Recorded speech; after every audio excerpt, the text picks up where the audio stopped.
जब लोगों के ये सवाल हुए कि हिंदू धर्म है, इस्लाम धर्म है, सिख जैन बौद्ध पारसी धर्म है, वहीं एक विवेकी व्यक्ति ने कहा नहीं, इंसानियत सबसे बड़ा धर्म है और जिस व्यक्ति के भीतर प्रेम है वही सबसे बड़ा धार्मिक है। जिस व्यक्ति के भीतर इंसानियत है वही सबसे बड़ा धार्मिक है। कोई आदमी कितना मंदिर जा रहा है ये गणना की बात नहीं है। कोई आदमी कितना मंदिर में बैठकर घंटों उपासना करे, कोई आदमी मस्जिद में बैठकर इबादत करे, कोई आदमी गिरजाघर में बैठकर के प्रार्थना करे, साहब कहते हैं वो किसी काम का नहीं अगर उसके हृदय में इंसानियत नहीं है। अगर हमें इंसान से प्रेम करना नहीं आया, अगर हमें जीवों के प्रति करुणा का भाव नहीं आया, तो मंदिर में तुम जीवन बिता दो किसी काम का नहीं। अगर कोई आदमी गंगा में डुबकी लगाता रहे और किसी के साथ शीतल व्यवहार ना कर पाए तो वो डुबकी लगाना व्यर्थ है। इसलिए संतों ने कहा इंसानियत सबसे बड़ा धर्म है। और आज हमारे समाज में इंसानियत खोती चली जा रही है। आज हमारा जीवन इतना निष्ठुर, इतना कलंकित और इतना कठोर होता जा रहा है कि आदमी आदमी का दुश्मन बन बैठा है। आज आदमी का दुश्मन सांप बिच्छू नहीं है, आज आदमी का दुश्मन शेर बाघ नहीं है, आज आदमी का दुश्मन खुद आदमी है। सदगुरु कबीर कहते हैं कि आदमी अपना ही दुश्मन बन रहा है, भाई भाई को मार रहा है, पड़ोसी पड़ोसी को मार रहा है, परिवार परिवार को मार रहा है, अपना ही समाज अपने ही समाज का दुश्मन बना बैठा है। और हम बेहोशी में जीते चले जा रहे हैं, हम होश में जागते नहीं हैं कि इंसानियत भी कोई चीज है। जिस दिन यहाँ से जाएंगे खाली हाथ जाएंगे, क्या लेकर जाएंगे? ना ये घर, ना ये जमीन, ना ये धन, ना ये पद, कुछ तो साथ नहीं जाएगा। फिर हम इतनी बुरी प्रवृत्तियों में जीकर क्या पा लेंगे? आदमी के शहर में मैं ढूंढता हूं आदमी, आदमी के ही शहर में अब खो गया है आदमी। समझ में आता नहीं क्या कर रहा है आदमी। किसी ने कहा है कि इसी आदमी के शहर में मैं आदमी खोज रहा हूं। एक संत दिन में लालटेन जला करके चौराहे पर घूम रहे थे। किसी ने पूछा क्या कर रहे हैं? संत ने कहा मैं आदमी खोज रहा हूं। लोगों ने कहा पागल हो गए, इस चौराहे पर दिन के दोपहरी में आप लालटेन जलाकर आदमी खोज रहे हैं? क्या ये सब आपको भेड़ बकरियां नजर आ रहे हैं क्या? ये सारे आदमी ही तो हैं। साहब ने, संत ने कहा ये शक्ल से तो आदमी है लेकिन अक्ल से ये आदमी नहीं है। इस शक्ल से तो कोई आदमी नजर आ रहा है, चेहरा तो इसके पास इंसान का है लेकिन भीतर से ये हैवान है। इंसान का चेहरा लिया हुआ आदमी भी मंदिर में जब हाथ जोड़कर खड़ा होता है तो भगवान से ये प्रार्थना नहीं करता कि हे प्रभु इतनी शक्ति हमको देना कि हम इस समाज इस राष्ट्र की सेवा कर सकें। मंदिर में खड़ा हुआ आदमी जो इंसान की शक्ल में है वो भगवान से भी प्रार्थना करता है, तो यही प्रार्थना करता है कि मुझे तो खजाना दे देना, अब पड़ोसी को नरक में भी जगह मत देना, उसका झोपड़ी में भी आग लगा देना। ये मांग लेकर आदमी खड़ा है, फिर मैं कैसे उसको आदमी कह दूं? जो राम की पूजा करते करते राम के लिए मरने को उतारू है, वो अपने भाई पर मुकदमा करके खड़ा है, मैं उसे कैसे आदमी कह दूं? जगत पिता महादेव और जगत जननी दुर्गा की उपासना करने वाला आदमी अपने ही माँ बाप को लात मार रहा है, मैं उसको शक्ल से तो आदमी है, वो उसको इंसान में कैसे कह दूं, आदमी कैसे कह दूं? संत ने कहा मुझे यहाँ कोई आदमी नजर नहीं आ रहा, मुझे तो सब हैवान नजर आ रहा है। मैं तो आदमी खोज रहा हूँ, मैं तो इंसान खोज रहा हूँ। आप सब भी अपने भीतर तलाशी आंखें बंद कीजिए कि क्या आप इंसान हैं, क्या आप आदमी हैं? अगर आप एक पिता हैं तो आप सोचना कि क्या आप अपने पुत्र के प्रति पिता होने का कर्तव्य निभा रहे हैं। अगर आप एक माता हैं तो जरा सोचना ठंडे दिमाग से कि क्या आप माता होने का फर्ज निभा रहे हैं? क्या अपने पुत्रों को सही संस्कार दे रहे हैं? क्या अपने संतान को आप सही शिक्षा दे रहे हैं? अगर नहीं दे रहे हैं तो आप माता होने का धर्म खो दिए हैं, पिता होने का धर्म खो दिए। अगर आप बड़े भाई हैं तो सोचना क्या आप अपने छोटे भाई के साथ राम जैसा व्यवहार कर रहे हैं? अगर आप छोटे भाई हैं तो बड़े भाई के साथ क्या आप भरत जैसा व्यवहार कर रहे हैं? अगर नहीं कर रहे हैं तो आपका पूजा पाखंड के अलावा कुछ नहीं। इसीलिए संत ने कहा कि सबसे बड़ा धर्म इंसानियत है, और जो इंसानियत को धारण कर लेता है वही सबसे बड़ा धार्मिक है। तिलक लगाने वाले को धार्मिक नहीं कहा गया। आज तो हम ये सोचते हैं कि माथे पर तिलक हो गया हम धार्मिक हो गए। आज तो हम ये सोचते हैं गले में लंबा माला हो गया हम धार्मिक हो गए। हमारे देह पर राम नाम की चादर हो गई हम धार्मिक हो गए। हम बाहरी चिन्हों को ओढ़ करके हम धार्मिक बन जाते हैं। संत ने कहा नहीं, ऐसा काम तो रावण ने भी कर लिया था।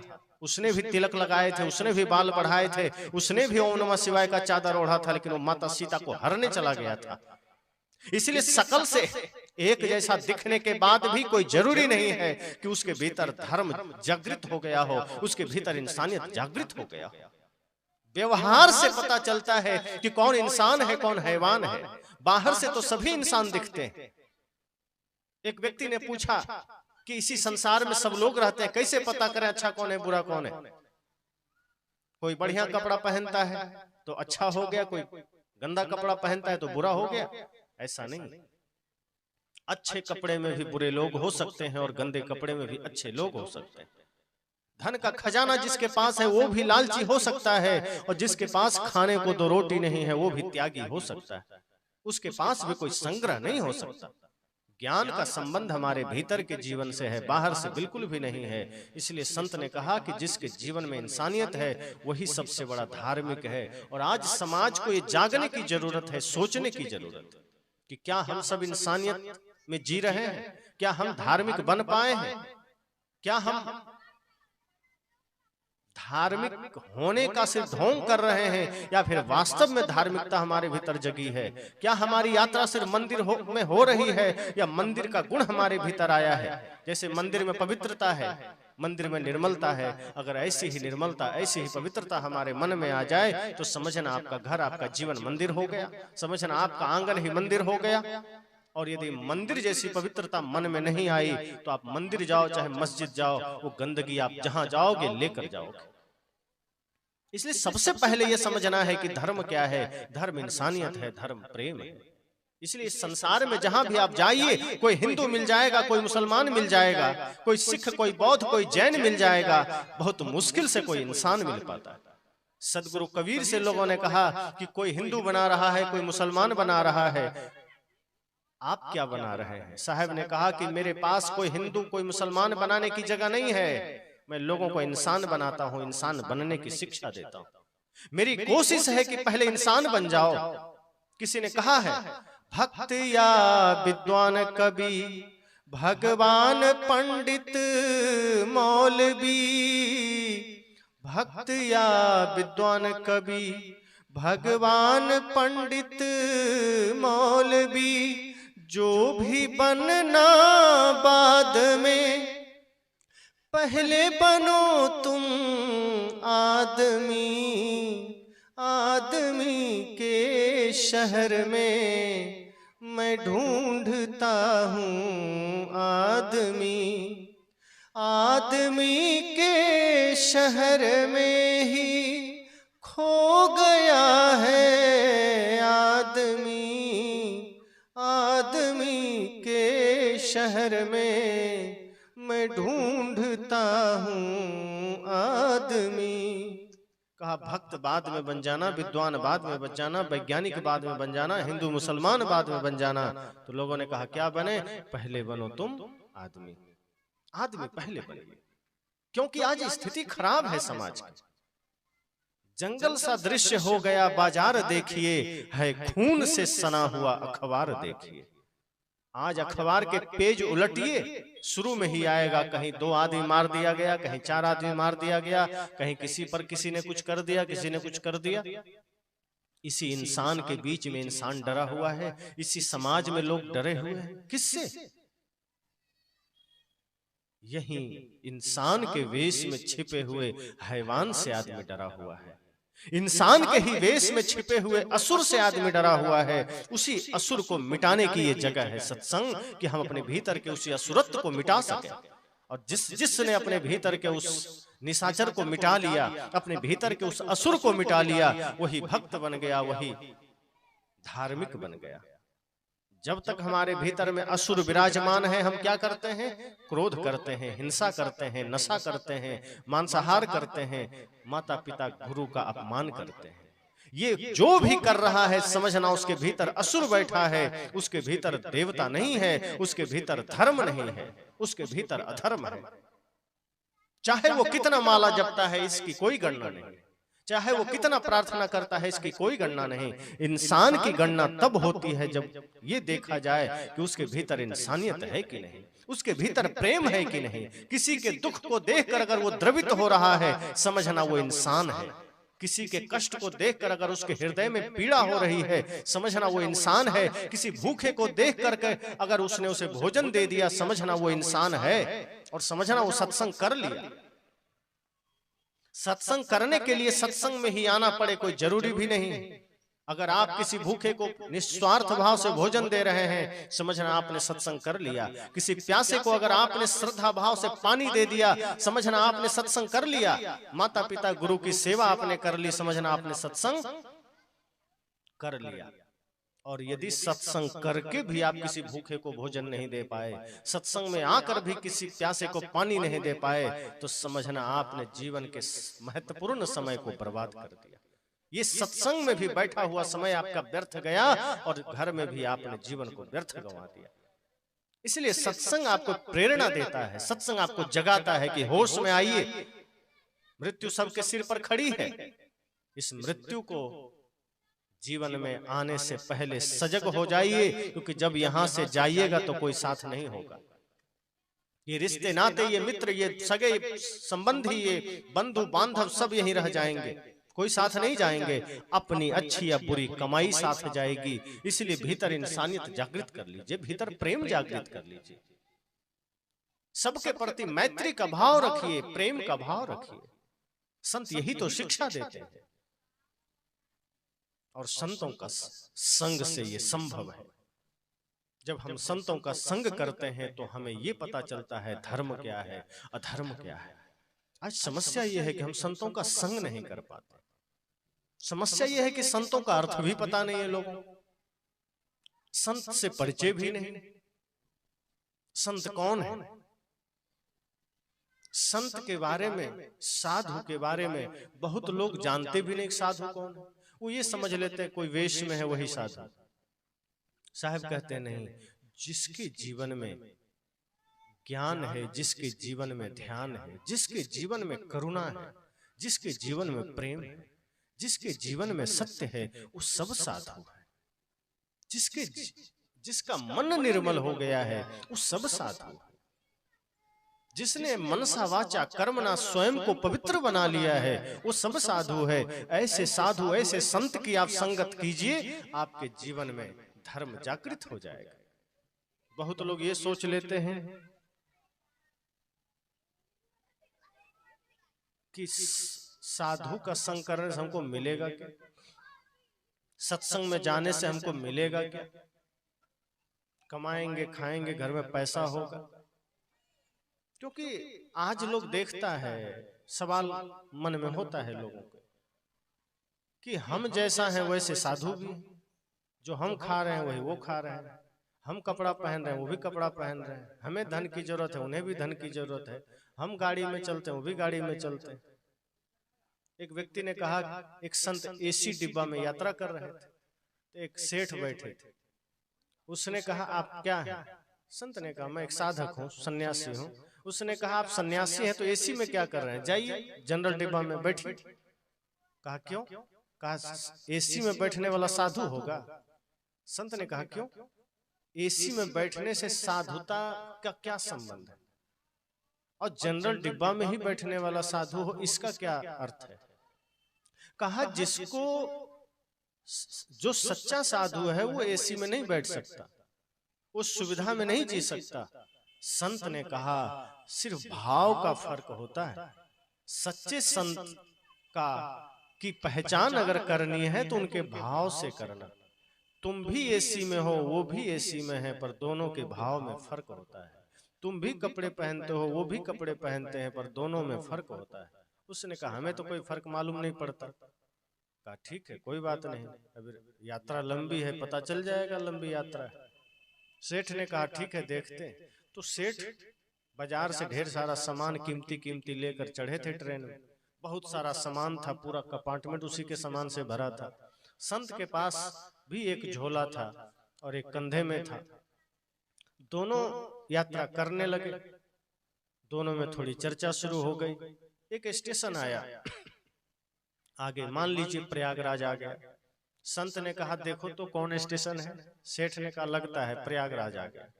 अरे बहुत बढ़िया बात है, प्रयागराज आ गया, चलो थोड़ा गाड़ी यहाँ रुकेगी, उतर के थोड़ा नाश्ता कर ले। कहा ठीक है सेठ।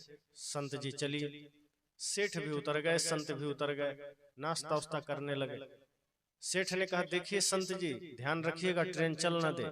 संत ने कहा चिंता मत करो, अरे अभी तो बहुत समय रुकेगी गाड़ी, चलो अब थोड़ा प्रयागराज उतरे हैं तो गंगा में डुबकी भी लगा ले। सेठ ने कहा तब तो ट्रेन ही चल देगी। संत ने कहा चिंता क्या करना, अरे चल देगी चल देगी चलो। सेठ ने कहा नहीं नहीं, कहीं चल दिया तो? संत ने कहा नहीं चलेगी, चलो तो सही। उसको ले जाने लगे, तभी ट्रेन हॉर्न दिया, सीटी बजी।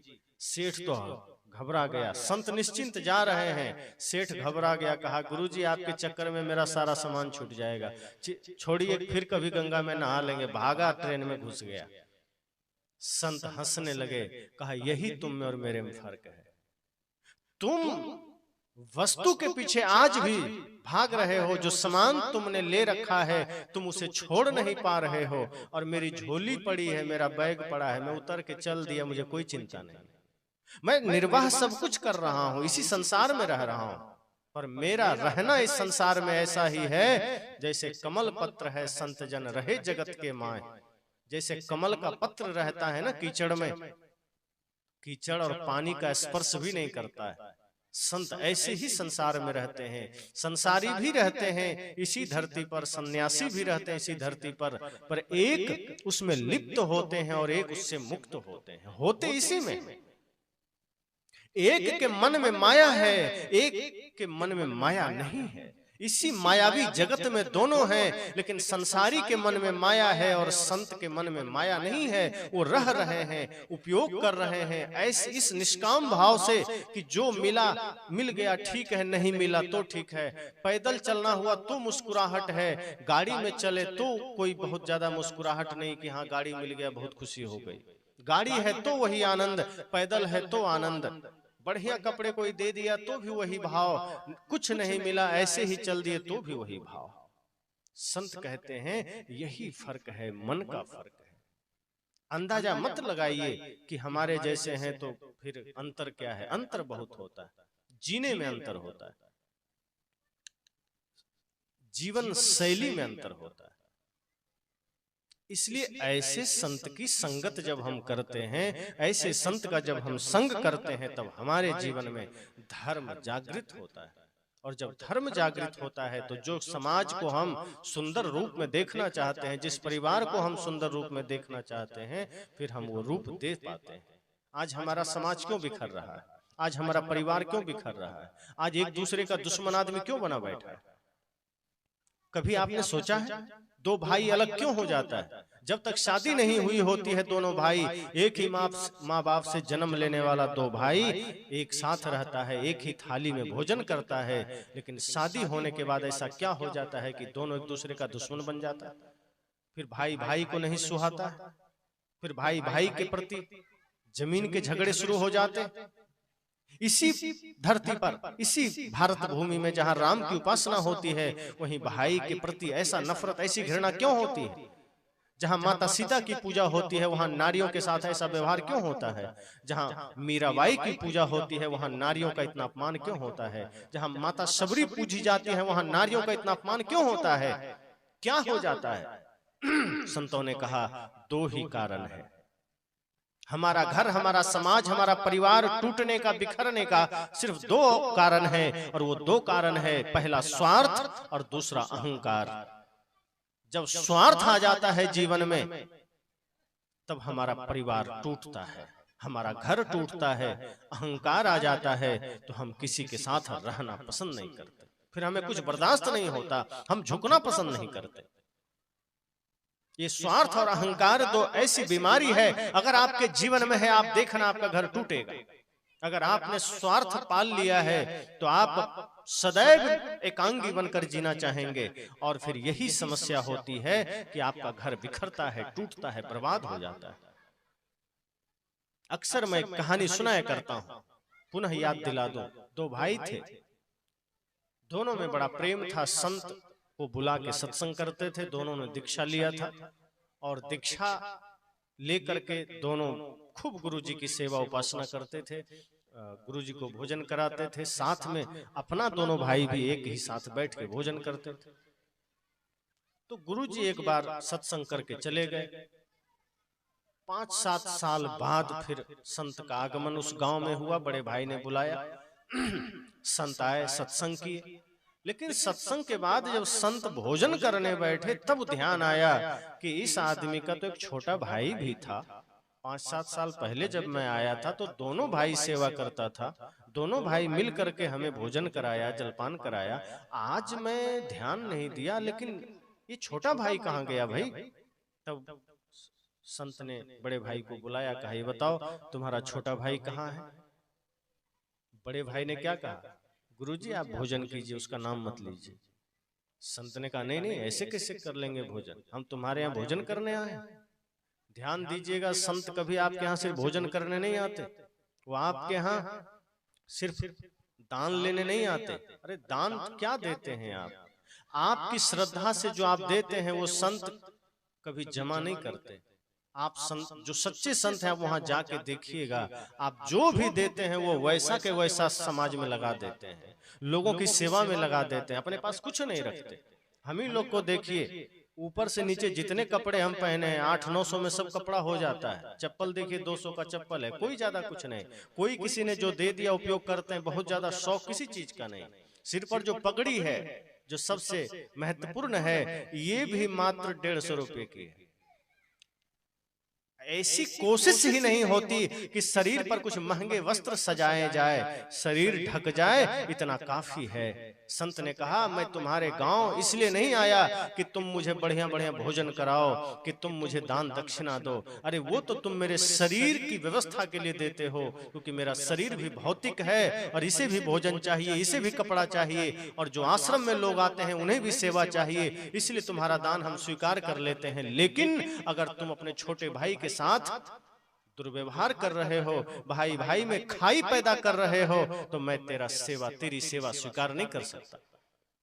बड़े भाई ने कहा गुरुजी उसका नाम मत लीजिए, एक नंबर का अकड़बाज है, अहंकारी है और बिल्कुल बात नहीं मानता, 7 साल से बोलचाल बंद है। संत ने कहा जब मैं आया था तब से बोलचाल बंद है? कहा जी। कहा तब तो मैं तुम्हारा भोजन नहीं ले सकता, तुम पहले जाओ, छोटे भाई को बुलाओ, कहाँ है? कहा बस सामने ही उसका घर है, 7 साल हो गया मैं उधर देखा तक नहीं। संत ने कहा तो बहुत गलत बात, एक ही माता पिता से जन्म लिए, सोचो एक साथ पले बढ़े, एक साथ पढ़े लिखे, एक साथ खाए खेले, और आज 7 साल से तुम दोनों में बातचीत बंद है, देखना बंद है। कैसे इंसान हो तुम, और किस नाते मुझे तुम अपना गुरु कहते हो? क्या यही जीवन है? क्या लेकर जाओगे यहाँ से? किस बात का झगड़ा है? किस बात की ये लड़ाई है? उस व्यक्ति ने कहा गुरुजी आप कुछ भी कहिए, पर मैं उस अकड़बाज के यहाँ नहीं जाऊंगा, एक नंबर का अहंकारी, मैं नहीं जाऊंगा। संत ने कहा फिर मैं तेरा भोजन नहीं करूंगा, मैं चला। उस व्यक्ति ने सोचा संत नाराज होकर द्वार से चले जाएंगे, बड़ा अनिष्ट होगा। उसने कहा गुरुजी आप क्या जिद कर रहे हैं, छोड़िए उसकी, नहीं बात होती है तो क्या करना, भाई भाई में तो झगड़ा होता ही है। कहा तुमने जो परिभाषाएं पढ़ी है वो महाभारत की परिभाषा है, जहाँ भाई भाई में झगड़ा होता है। हमने रामायण पढ़ा है जहाँ भाई भाई में झगड़ा नहीं होता है, भाई भाई के लिए प्राण गंवा देता है।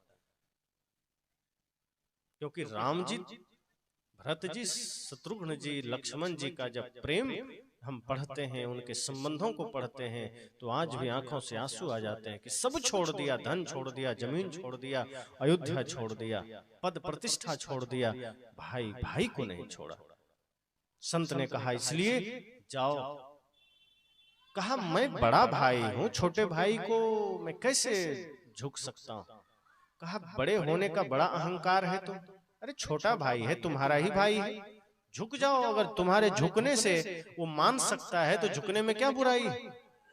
आदमी को यही अहंकार होता है कि हम पहले कैसे झुके, हम तो बड़ा हैं। संत ने कहा यही बड़ा होने का अहंकार तो तुम्हें ले डूबा है, विनम्रता धारण करो। एक बार जाओ तो सही अपने भाई के पास, विनम्रता से शीश झुका दो, क्या दिक्कत है? बड़े भाई को बड़ा अटपटा लग रहा था कि छोटा भाई है, मैं कैसे झुक सकता हूँ। संत ने कहा झुकना ही नहीं है, जाके उसका पैर छू लो। बड़े भाई को तो और चोट लगी। कहा महाराज जी आप तो और बात कर रहे हैं, अभी तक तो झुकने की बात थी, अब कह रहे हैं पैर भी छू लेना, मैं उसका पैर छूऊंगा? बिल्कुल नहीं।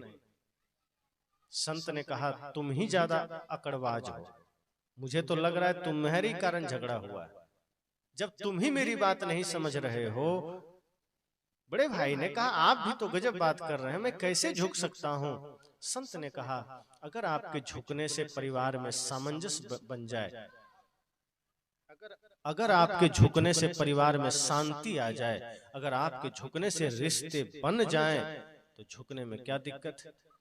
अगर आपके शीश झुका देने से झगड़े मिट सकते हैं तो शीश झुका लेना। अगर आपके एक कदम पीछे हटने से कोई अच्छा होता है तो कदम भी पीछे कर लेना, अहंकार में मत रहना। तब संत ने समझाया, कहा तुम्हारा ही तो भाई है? कहा हाँ भाई मेरा है। कहा एक ही माता पिता से जन्म लिए हो दोनों? कहा जी।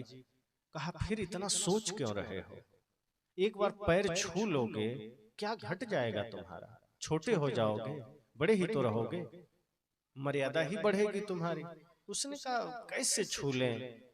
तब संत ने कहा ये बताओ जब तुम्हारा भाई छोटा था तो क्या तुम उसे गोद में लेते थे? कहा मेरे ही गोद में रहता था, माँ बाप के पास कम ही जाता था, हम ही उसको ज्यादा खिलाते थे और हमारे ही साथ रहता था, हम ही नहलाते थे, हम ही स्कूल ले जाते थे और हम ही उसको गोद में रखते थे, हमारे सिवा वो माँ के पास भी नहीं जाता था।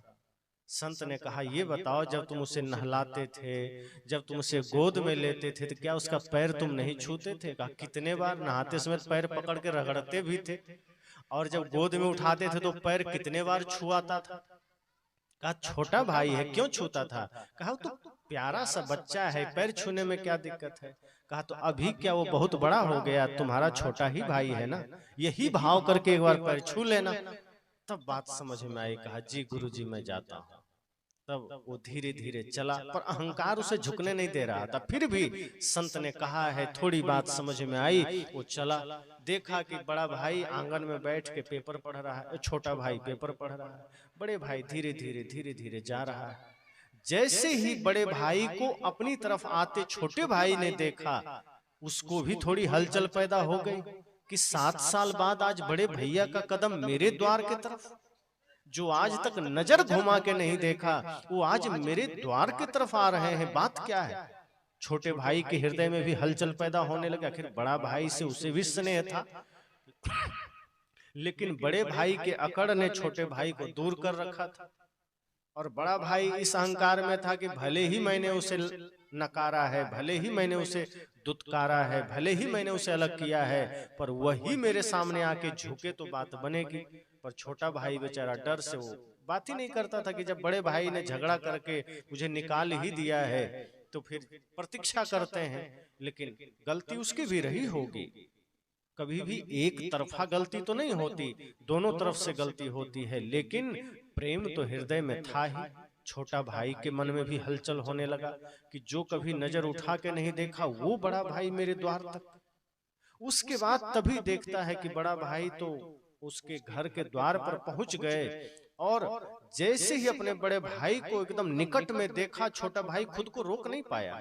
उसके भीतर भी मानो कि 7 साल से वो प्रेम का बांध बंधा हुआ था, जैसे कि मजबूत बांध थी, उसमें सारा प्रेम उमड़ रहा था। और जैसे ही बड़ा भाई निकट आया वो भी खड़ा हो गया, और बड़ा भाई झुक करके पैर छूना ही चाहता था कि छोटा भाई पहले ही चरणों में गिर पड़ा और रोने लगा। फिर छोटे भाई को बड़े भाई ने प्यार से उठाया, गले लगाया, और बड़े भाई के भी आंसू निकल गए, छोटे के भी आंसू निकल गए, दोनों खूब रोए, गले लगकर खूब रोए, दोनों के आंसू निकल गए। और तब बड़े भाई ने छोटे भाई से कहा, पगले मुझे माफ कर दो, मैंने बड़ी गलती की कि तुम्हें अपने से अलग कर दिया। तुमसे अलग रह करके मुझे पता ही नहीं चला मैं कब हैवान बन गया।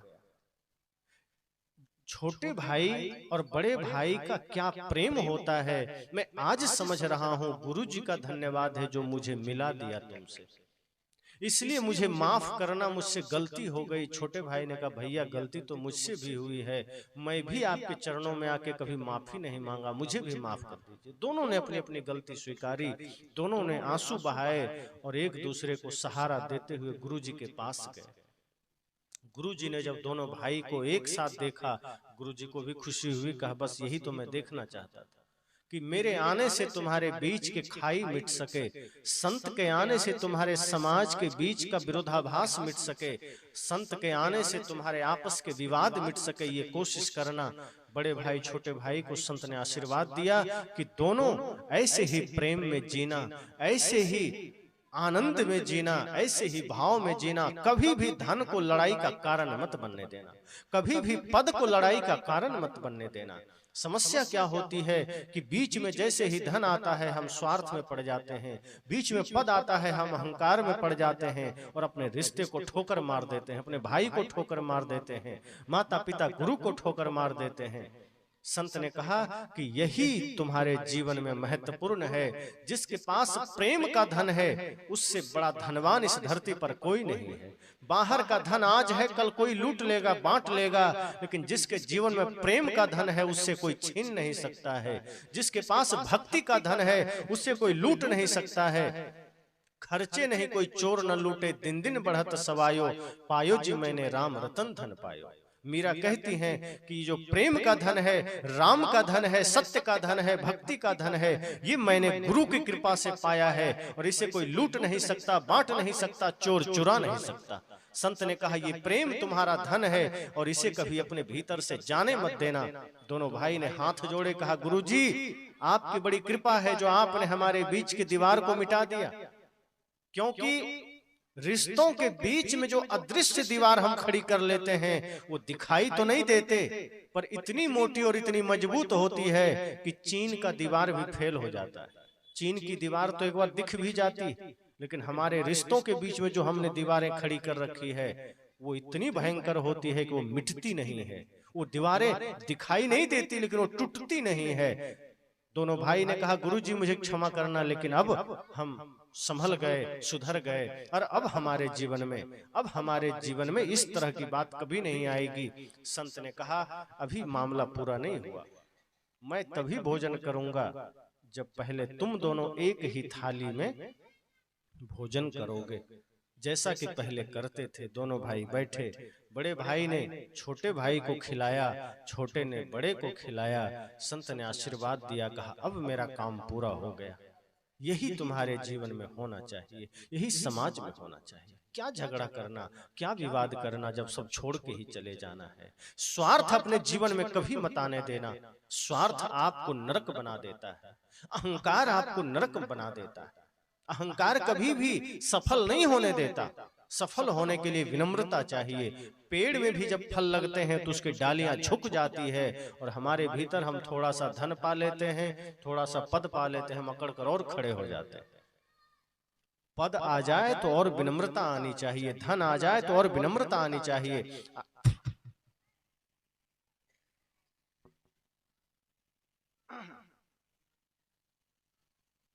आपका धन अगर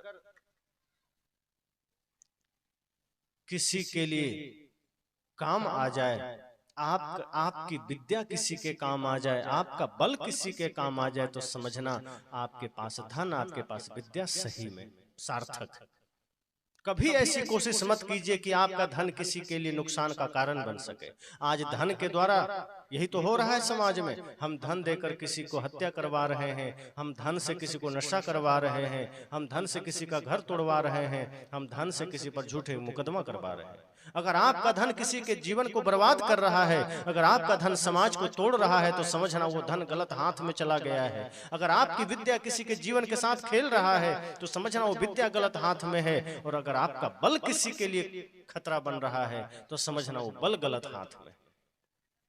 अगर आपके बल से किसी निर्बल की सहायता हो रही है, आपकी विद्या से किसी अनपढ़ की सेवा हो रही है और आपके धन से किसी गरीब की सेवा हो रही है, तो समझना आपके पास आप योग्य हैं धन के, आप योग्य हैं बल के, आप योग्य हैं पद के, आप योग्य हैं विद्या के। और यदि ऐसा नहीं है तो आप योग्य नहीं।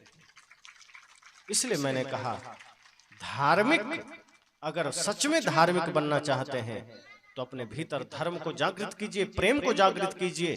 किसी भी सूरत में धनवान वो आदमी नहीं जिसके पास धनों का अंबार लगा है, धनवान वो है जो किसी के पीड़ा को समझ सके।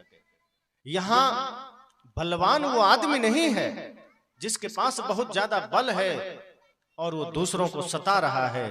बलवान वो है जो एक चींटी पर भी करुणा कर रहा है, जो एक चींटी पर भी हिंसा नहीं कर रहा है, जिसके मन में सबके प्रति प्रेम है, वही बलवान है। और सच तो यह है कि जिसके पास सच में बल है वो सदैव विनम्र रहता है, वो सदैव समाज को जोड़ने का प्रयास करता है, वो अपना बल समाज के उत्थान में लगाता है।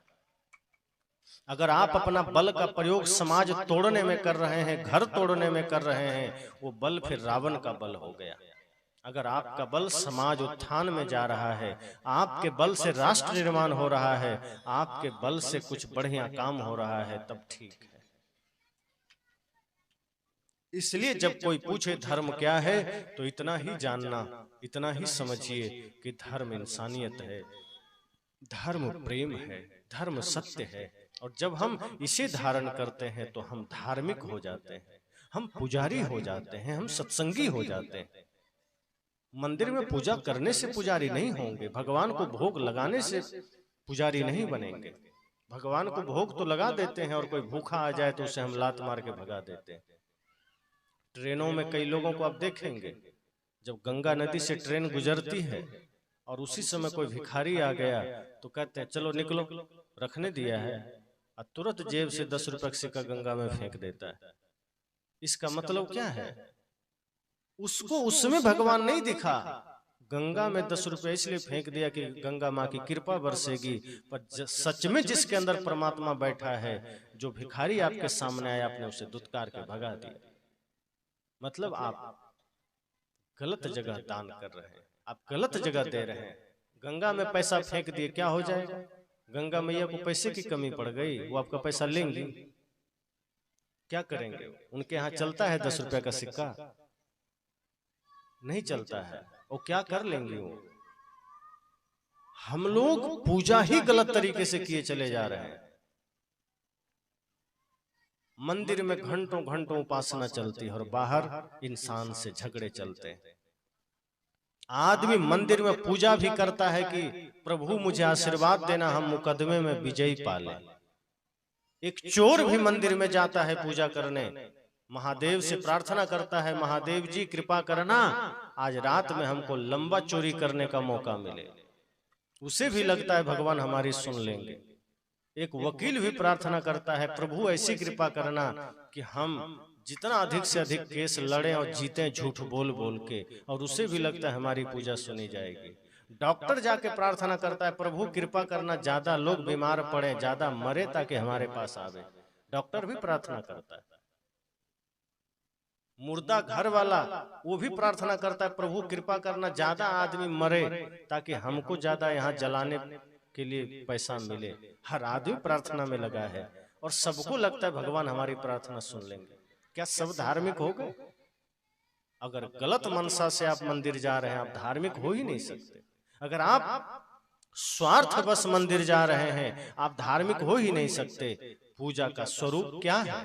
अगर आप सच में पूजा करना चाहते हैं, सच में व्रत करना चाहते हैं, सच में उपासना करना चाहते हैं, उसका स्वरूप यही है कि अपने कर्म को पवित्र कर लीजिए। फिर आप मंदिर में झाड़ू क्या, आप आंगन में झाड़ू लगाएंगे, वो भी पूजा होगी। अगर आप अपने घर के आंगन में भी पवित्र भाव से झाड़ू लगाते हैं, आप सड़क में झाड़ू लगाते हैं, आपका सड़क में झाड़ू लगाना भी पूजा हो जाएगा। संत रैदास ने कहा था ना कि मन चंगा तो कठौते में गंगा। क्यों कहा था? कहा अगर मन निर्मल है तो आपके कठौते का जल भी गंगा जल के समान है, और मन गंदा है तो गंगा का जल भी आपके लिए नाली का जल है।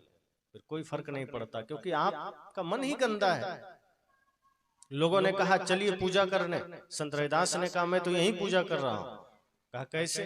कहा तुम मंदिर में जाओगे, अगरबत्ती घुमाओगे, बेलपत्र चढ़ाओगे, जो भी करना तुम करोगे, लेकिन मैं असली पूजा कर रहा हूँ, मैं जूते बना रहा हूँ, मेरा जूता इंसान रूपी भगवान के चरणों में जाएगा और उसके पैरों की रक्षा होगी कंकड़ से, कांटे से। तो मेरे लिए तो यही पूजा है।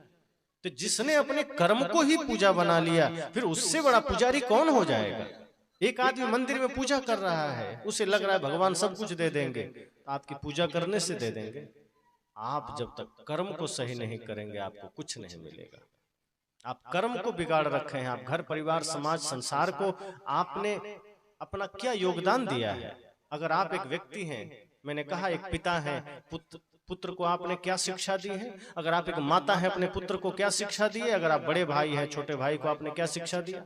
अगर आप एक शिक्षक हैं तो अपने छात्र को आपने क्या शिक्षा दिया? आज विद्यालयों की हालत देखिए। आज मैं जब कभी विद्यालय में जाता हूं तो देखता हूं नीचे पान खाकर थूका हुआ, गुटखा खाकर थूका हुआ। वो जो विद्या का मंदिर था वो पान और गुटके का जगह बन गया, तंबाकू खाकर थूका हुआ। जो विद्या मंदिर है, जो पवित्र मंदिर है, जहां इंसान के छोटे छोटे स्वरूप को भगवान बनाने का काम होता है, जहां छोटे छोटे बच्चे अपने जीवन का आरंभ करते हैं, आपने उस मंदिर को कबाड़ खाना बना दिया। आप शिक्षक हैं और आप पान खाकर वहीं थूक रहे हैं, आप तंबाकू खाकर वहीं थूक रहे हैं। सोचिए आपके बच्चे वहां क्या बनेंगे, क्या सीखेंगे? आपका क्या योगदान है? अगर आप एक शिक्षक हैं, इसका मतलब मनसा वाचा कर्मणा आपको पवित्र होने की जरूरत है, क्योंकि आपके हाथ में हजारों बच्चों का भविष्य है। आप कोशिश कीजिए कि आपकी शिक्षा से, आपके व्यवहार से एक बच्चे में माता पिता गुरु के प्रति सम्मान जागृत हो सके। आप कोशिश कीजिए कि आपकी शिक्षा से बच्चे में राष्ट्र भक्ति जागृत हो सके। आज क्या कारण है कि एक समय ऐसा था, ज्यादा दिन नहीं हुआ है, 100-200 साल बीच की बात है, कि जहां 16 साल 14 साल 19 साल के बच्चे राष्ट्र के लिए बलिदान हो जाते थे, और आज 30-30 साल के बच्चों को भी अपना देश का संस्कृति मालूम नहीं है। खुदीराम बोस देश के लिए कुर्बान हो गए, उधम सिंह देश के लिए कुर्बान हो गए, भगत सिंह देश के लिए कुर्बान हो गए, और आज 30 साल के बच्चे को पूछो भारत क्या है, भारत की संस्कृति क्या है, भारत की सभ्यता क्या है, वो सिर खुजलाने लगता है, कुछ पता ही नहीं। बहुत कम है जिसे पता है। आज हम बच्चों से पूछते हैं तुम्हारा रोल मॉडल कौन है, कुछ पता ही नहीं है, हीरो का नाम ले लेता है। इसलिए मैं कहता हूं धार्मिक होने की पहचान यही है कि आपके जीवन में सत्य हो, प्रेम हो, अहिंसा हो, करुणा हो, भक्ति हो। अगर भक्ति है, सत्य है, अहिंसा है, तो समझना आप धार्मिक हो गए। अगर नहीं है तो आप धार्मिक नहीं हैं। आप अपने समाज और अपने राष्ट्र के उत्थान में सहायक बनिए। आप ऐसा कोई कर्म मत कीजिए कि आपका कर्म समाज उत्थान में बाधक बने। ये अलग बात है कि हमारे एक प्रयास से समाज नहीं बदलेगा, लेकिन कम से कम इतना तो होगा कि लोग ये तो कहेंगे कि नहीं, ये व्यक्ति प्रयास कर रहा है। जब राम सेतु बन रहा था, कहते हैं एक गिलहरी भी बालू का वो छोटा छोटा टुकड़ा पत्थर का उठा उठा के डाल रहा था। तो हनुमान जी ने कहा, बाकी बंदरों ने थोड़ा मजाक उड़ाया, पर हनुमान जी समझदार थे, उसने कहा नहीं नहीं, ये भी राम जी के प्रति बड़ी श्रद्धा रखते हैं गिलहरी, तो कोई बात नहीं, लेकिन तुम ऐसा करो, अगर तुम्हें कुछ सेवा करनी है तो बालू के छोटे छोटे कण ला ला करके पत्थर के बीच में डालो ताकि गैप भर जाए। और उसने किया। तो जो जिस सामर्थ्य में था उसने वो सेवा किया। एक बार और ऐसी ही घटना आती है बात कि जंगल में आग लगी, तो सभी लोग, हाथी, शेर, बड़े बड़े जितने जानवर थे, मुख में पानी भर के, सूंड में पानी भर के जंगल के आग को बुझा रहे थे। एक छोटी सी चिड़िया भी अपने चोंच में एक एक बूंद पानी ले जाके डाल रही थी।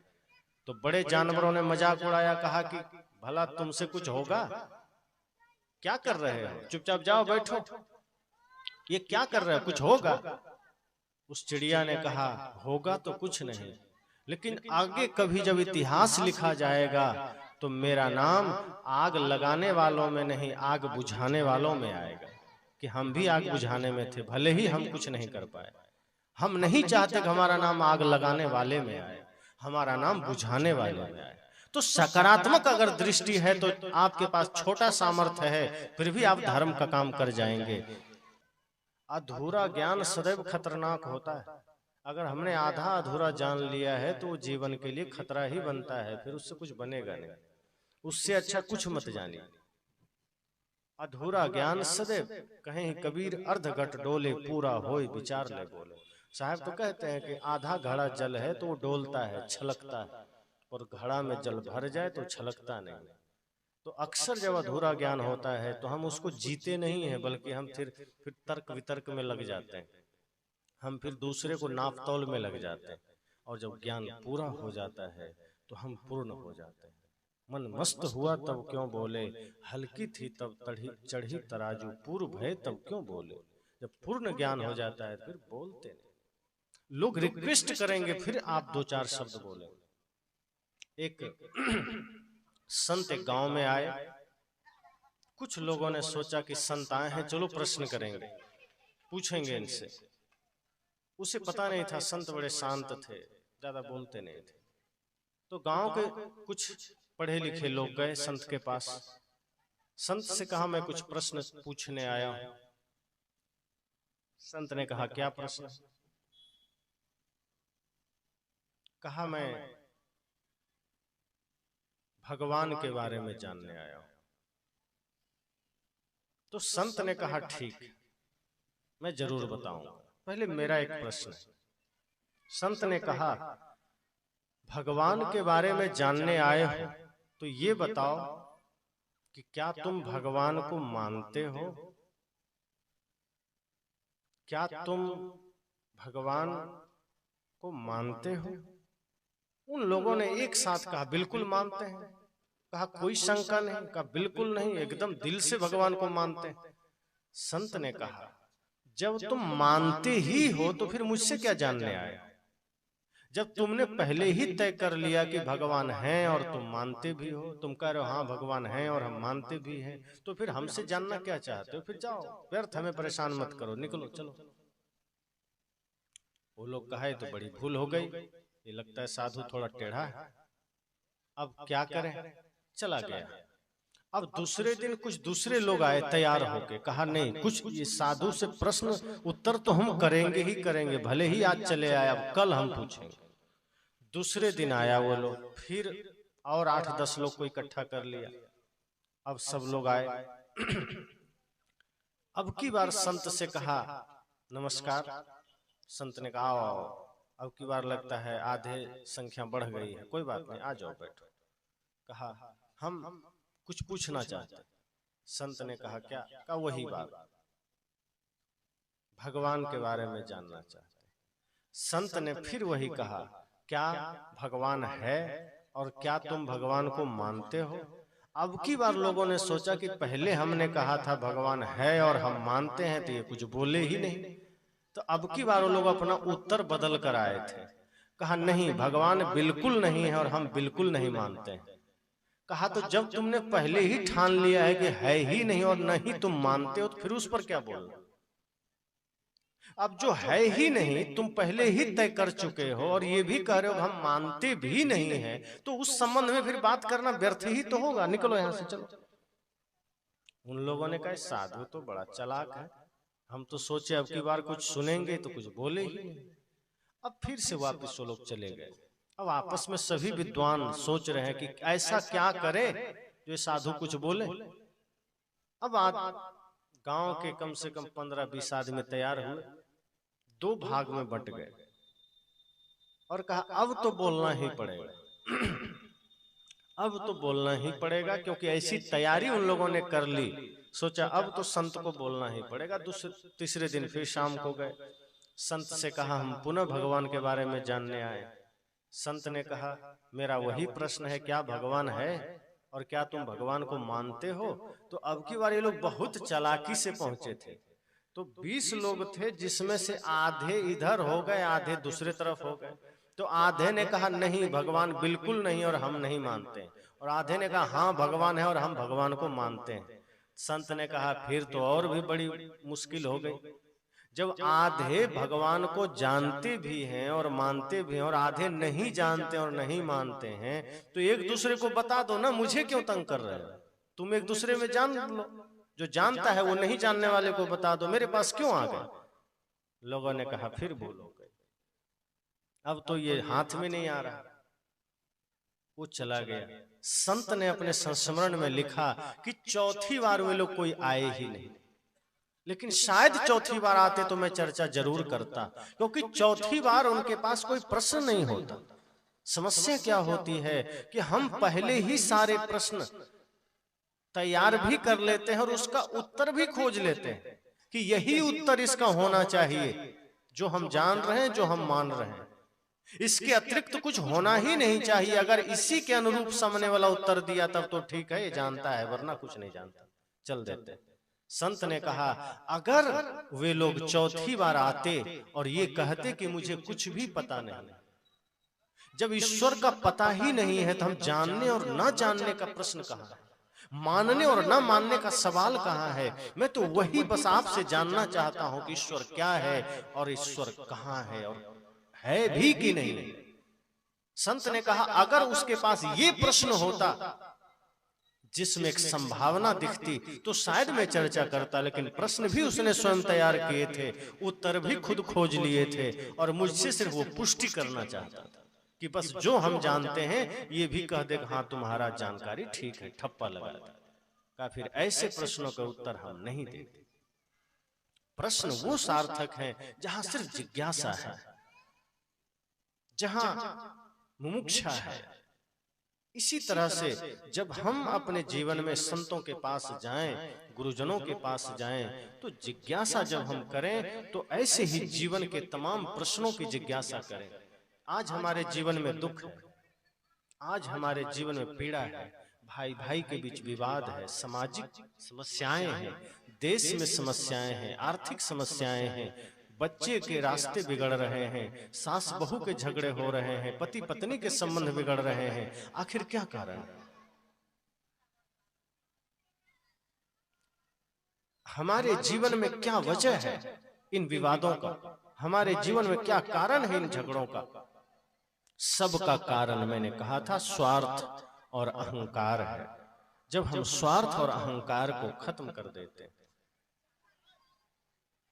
तो हमारे जीवन में धर्म जागृत होता है, प्रेम जागृत होता है और सही मायने में हम सत्संगी होते हैं। आप देखिए इतना बड़ा आयोजन लगातार कई वर्षों से हमारे राम प्रकाश जी कर रहे हैं और उनके साथ तमाम गणमान्य लोग कंधा से कंधा लगाकर खड़े हैं। सत्संग करना, सत्संग करवाना, सत्संग की व्यवस्था करना बहुत बड़ी बात है। खुद सत्संग करते हैं, लेकिन उन्होंने सोचा कि समाज को भी सत्संग मिल सके, सत्संग समाज को भी ज्ञान मिल सके, समाज को भी एक दिशा मिल सके, समाज को भी एक सही रास्ता मिल सके। इसलिए इस पूरे क्षेत्र में उन्होंने एक बीड़ा उठाया राम प्रकाश जी ने कि सबको सत्संग मिल सके। इसलिए मनसा वाचा कर्मणा तन मन धन से अपने आप को समर्पित कर दिया और उनके साथ सभी एक से एक स्तंभ उनके साथ खड़े हो गए। सब लोग उनके साथ लग गए, आप सब भी खड़े लग गए, सब मिल करके सत्संग की तैयारी में लगे, सब मिल करके सत्संग में लगे। तो ऐसे राम प्रकाश जी को हृदय से मैं शुभकामना दूंगा, उनको मंगल कामना करूंगा और आप सब सदैव उनके साथ खड़े रहें कि ऐसे धर्म का प्रचार होता रहे। क्योंकि इसी समाज में कहीं लोग अधर्म भी फैला रहे हैं, नफरत भी फैला रहे हैं, घृणा भी फैला रहे हैं।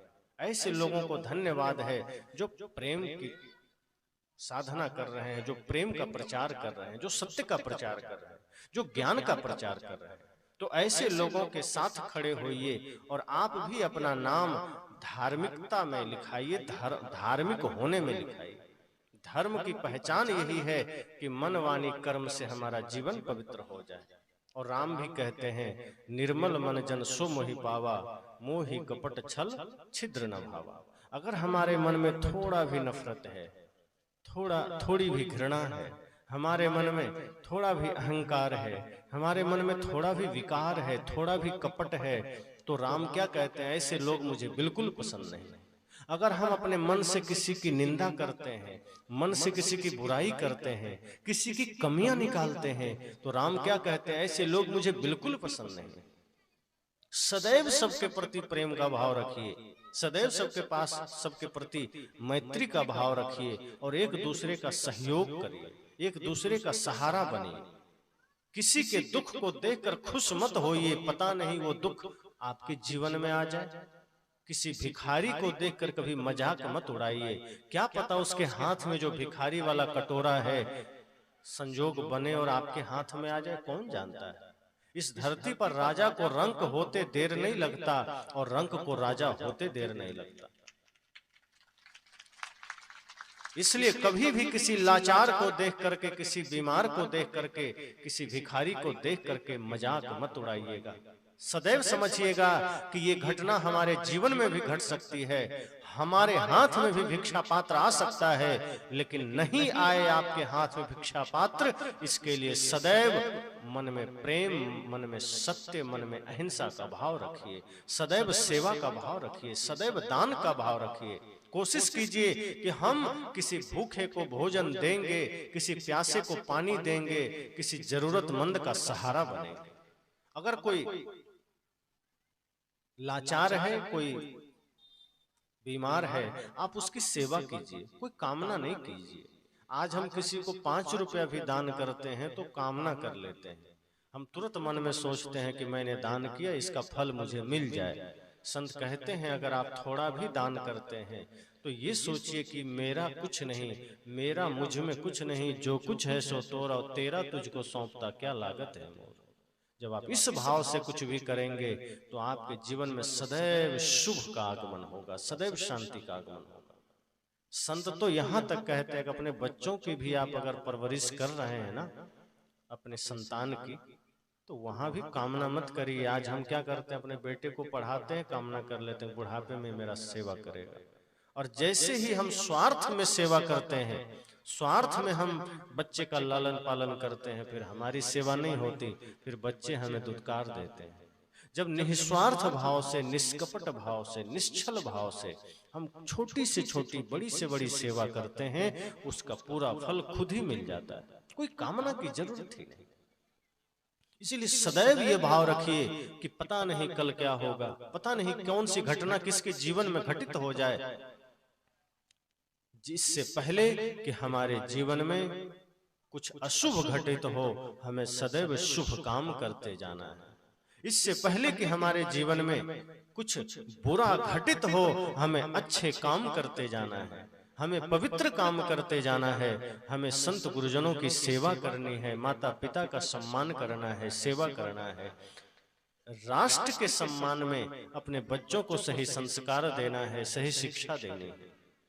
सभी माता पिता ठान लीजिए कि आज से आप माता होने का, पिता होने का सही कर्तव्य निभाएंगे, अपने बच्चों को सही शिक्षा, सही संस्कार देंगे। अगर इन बच्चों को आप बचपन से ही राम, कृष्ण, बुद्ध, महावीर, कबीर, सुर, तुलसी, मीरा की शिक्षा देंगे तो आपके बच्चे महान बनेंगे। अगर आप खुद गड़बड़ हैं तो अपने बच्चों को आप मेघनाद बनाएंगे, और अगर आपका बच्चा मेघनाद बन गया तो आपको 4 धाम की यात्रा थोड़े कराएगा, वो आपको वृद्धाश्रम की यात्रा करा देगा। और अगर आपने अपने बच्चे को सही संस्कार दिया तो श्रवण कुमार की तरह आपको भी केदार, बद्री और जगह जगह की यात्रा करा देगा। इसलिए ठान लीजिए कि आप अपने बच्चों को श्रवण कुमार बनाना चाहते हैं या मेघनाद। अगर श्रवण कुमार बनाना है तो माताओं आपको जागृत होना होगा, आपको सजग होना होगा। ये सत्संग आपके जीवन को बदल सकता है, ये सत्संग आपके जीवन में परिवर्तन ला सकता है। आप सोच लीजिए, ये छोटे छोटे बच्चे आपके समाज, आपके राष्ट्र के भविष्य हैं।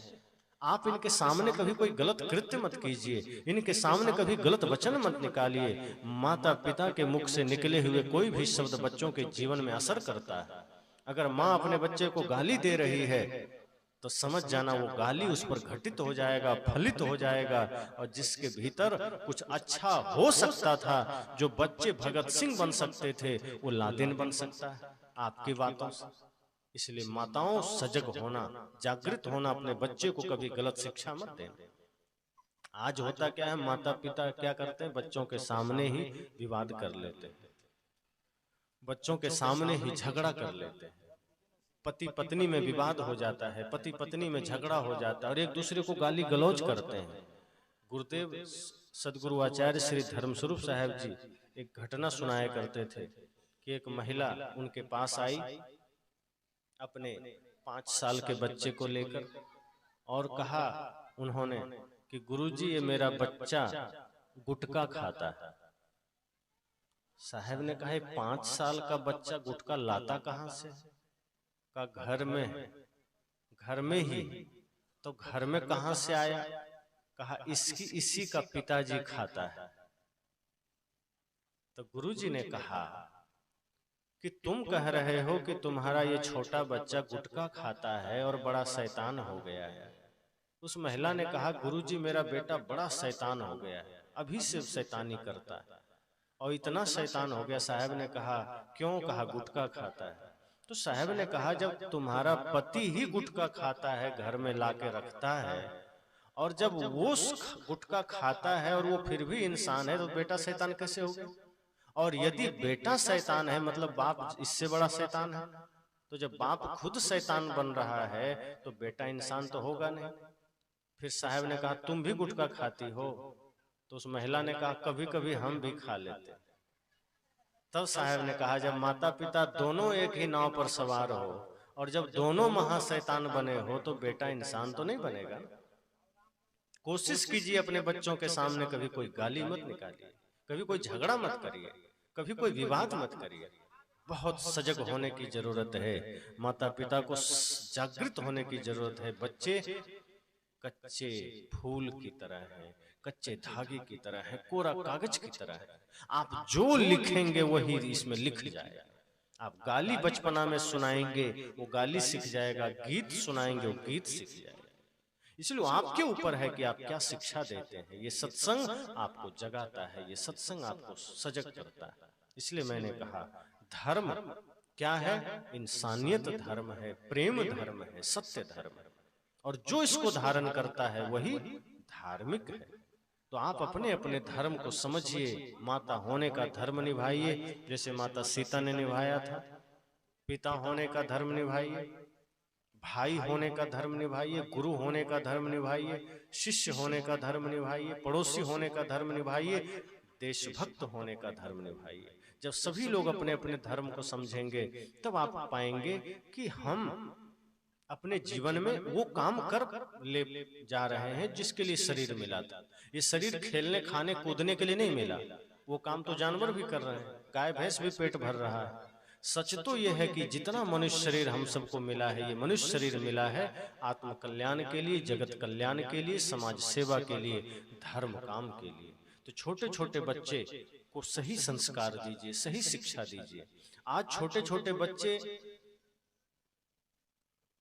हीरो हीरोइन को देख रहे हैं, सुन रहे हैं, उन्हीं को अपना आइकॉन मानते हैं, आइडल मानते हैं। अपने बच्चे को भगत सिंह के बारे में बताइए, अपने बच्चे को नेताजी सुभाष के बारे में बताइए, अपने बच्चियों को मीराबाई लक्ष्मीबाई के बारे में बताइए। जब आप अपने बच्चियों को इन महापुरुषों के बारे में बताएंगे तो आपके बच्चे भी भगत सिंह बनने की कोशिश करेंगे, आपके बच्चियां भी मीराबाई बनने की कोशिश करेगी। फिर देखिए समाज में कैसे परिवर्तन नहीं आएगा, फिर आपके समाज में कैसे बदलाव नहीं आएगा। इस समाज में बदलाव तो आएगा ही आपके संकल्पों से, आपके विचारों से, आपके निश्चय से।